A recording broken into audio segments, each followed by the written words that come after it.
folks, welcome to another episode of 4M1T Unplugged with me, Chris Collins, one of the 4M1T gang.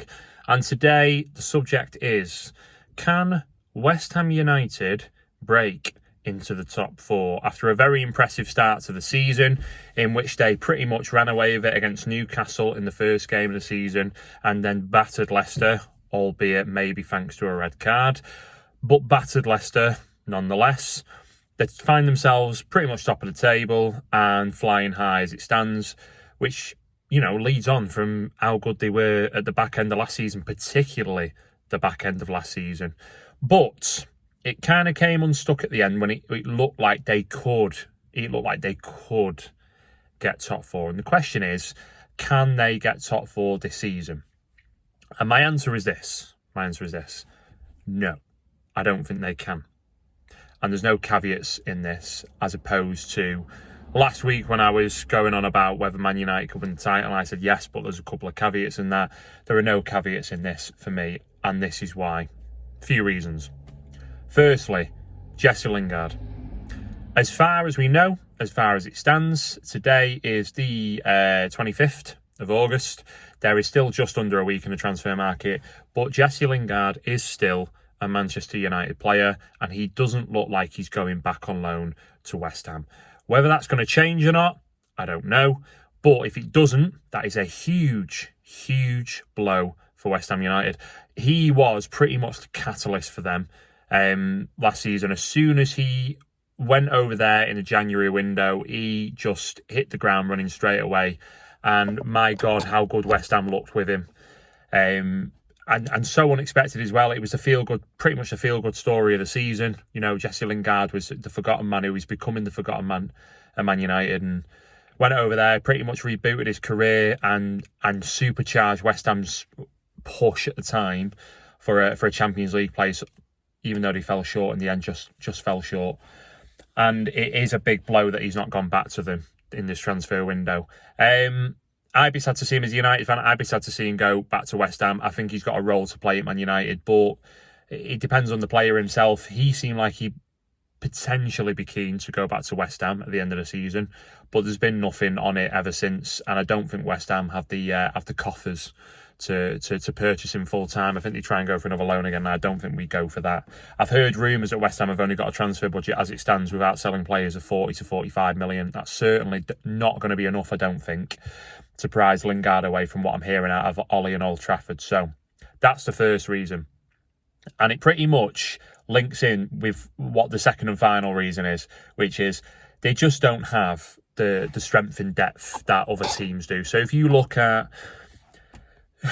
your obvious top four for this season. So the top four last season, obviously City won the title, United came second, and then it was rounded off with Liverpool and Chelsea. Chelsea have got a phenomenal squad. European champions, Super Cup champions now, and they pretty much are the team to beat this season. Man City. You know, they could field two different teams in the Premier League, and both of them will probably finish top four, let alone the first team. I think United are improving. We've bought quality in Varane and Sancho this summer, and I think we've got decent strength in depth, especially for a top four push. Especially, I don't think we're going to struggle to get top four at all.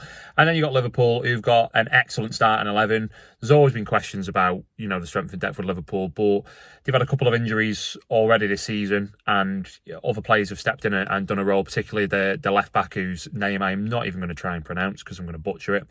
But in the place of Robertson, who's been injured, he's done a good job for the first couple of games, deputising. So those are the top four, and they, unfortunately for West Ham, they've just got superior strength and depth with their squad. And then you look at other teams. So you're looking at the likes of Spurs, like, let's say. Spurs, I know, haven't got the greatest team in the world, but if you match them up man for man against West Ham, especially if they're keeping Harry Kane, you'd probably just edge on the side of Tottenham Hotspur, especially with the start we've seen from Spurs this season.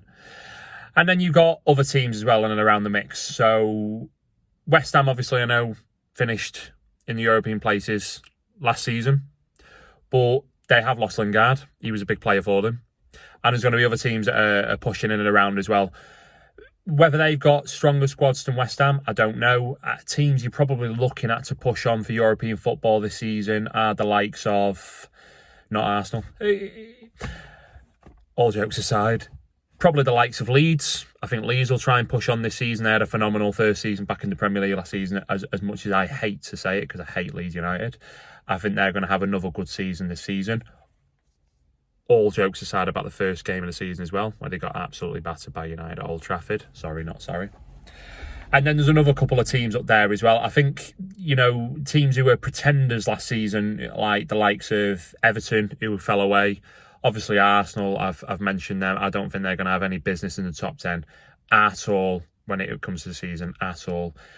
And then other teams, I just don't think they quite match up to West Ham. So you've got the top 6 there, I think, which is pretty much your set top 6. The other team I've not mentioned is Leicester. And Leicester they're always a bit of an unknown commodity. They always the last couple of seasons, they just drop out of the top 4 at the final hurdle, just when they're about to clinch it, just can't seem to get over the line with it. And the problem with Leicester is, as lively as Vardy's looked first couple of games, he is bobbing on now. I think he's 34 now, 35 this year. And he bought another couple of decent, sort of tidy-looking players, but are they going to have the hanging power? I don't know. You put them up man for man against West Ham. West Ham probably got the better team on paper, I think.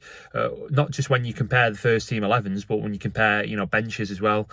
I think West Ham are better on paper. They certainly showed it, albeit they were helped by a red card the other night when the two teams played. I just do think West Ham have an advantage in that regard, but I think it'll be enough for West Ham to maybe secure European football again in the Europa League or the Europa Conference. I don't think they're going to have enough about him. In fact, I'm sure they're not going to have enough about him to push into the top 4. The teams to beat are Liverpool, United, City and Chelsea, and they've not got it.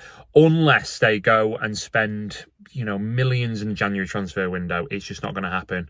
And where are Sullivan and Gold going to find that money? It's been a big gripe across West Ham fans that they don't feel like enough money's been pumped into the club. They feel like money's just been siphoned out of the club. They've been lied to about like the new stadium, even from the Bowling Ground and from Upton Park rather, and all of that. So it just, as much as it'd be a nice story for West Ham to break into the top 4, the answer to my question, waffling on, finish this shit sandwich of a show that I've just dropped. The answer to the question is, West Ham, can they make the top 4? No, I don't think they've got enough about them. Do you agree with me? Do you disagree with me? Let us know in the comments. Let us know on YouTube where the show will be posted. Please subscribe to us on YouTube. We've not got an awful lot of followers at the moment, but we're trying to grow.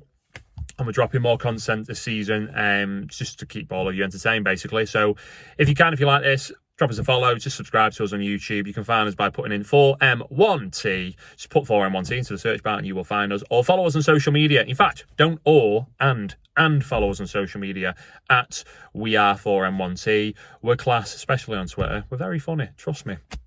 That's not just an egotistical thing to say. We're extremely funny. In fact, we're the funniest account ever. We're the funniest account you've ever seen on Twitter in your life. There you go. Bold statement there. Follow us at We Are 4M1T. But thanks for tuning in. Hope you've enjoyed the show. Let us know if you agree or disagree in the comments. Can West Ham make the top 4 this season? I'm saying no. What are you saying? Signing off, Chris Collins. Tune in next week for another episode of 4M1T Unplugged. Cheers.